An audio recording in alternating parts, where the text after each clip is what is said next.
Rome rose to the pinnacle of its extraordinary power and glory in the 200 years after Christ.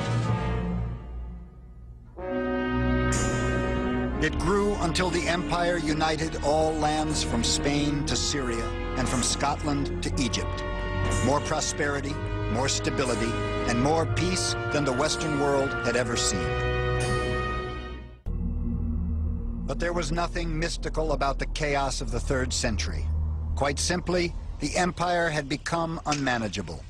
Emperors could no longer cope with the monster Rome had become. Political power was concentrated in too few hands. Rome had turned its back on the common man. Destitute families flooded into the city, swelling the ranks of sweatshop workers and the urban poor. The proletariat are idle, lazy, and devote their whole life to drink, gambling, brothels, shows, and chariot races. Their temple, their dwelling, their meeting place, in fact the center of all their desires, is the Circus Maximus. They talk about nothing else. Ammianus.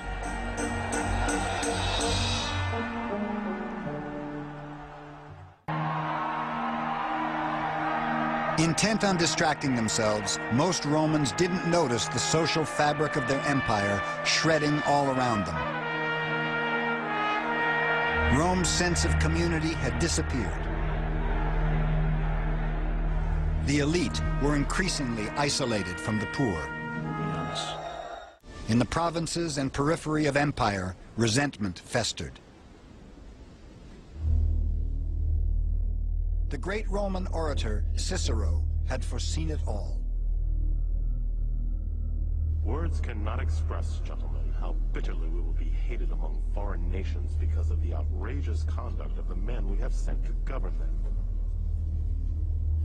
All the provinces are complaining about Roman greed and Roman injustice. I remind you, gentlemen, Rome will not be able to hold out against the whole world. I do not mean against its power and arms in war, but against its groans and tears and lamentations. The American Republic is in remnant status. The stage is set for our country eventually devolving into a military dictatorship, and few seem to care. By the year 300, there were almost 500,000 Roman soldiers, and the legions were still growing. The only way to maintain this gigantic military machine was taxation. Taxes rose and inflation spiraled. Roman currency, the denarius, was progressively devalued. Once again, ordinary Romans bore the brunt. Beset by enemies without and turmoil within, the empire tried desperately to tighten its grip. Along with the army, the whole apparatus of imperial power began to swell. Bureaucracies multiplied. The people who oversaw the postal system, the speculatores, had become the world's first full-fledged intelligence operation. Spies were everywhere, reporting any signs of rebellion in the provinces. Emperors were obsessed with maintaining control. Rome was moving slowly but surely towards the totalitarian regimes that would preside over its final collapse.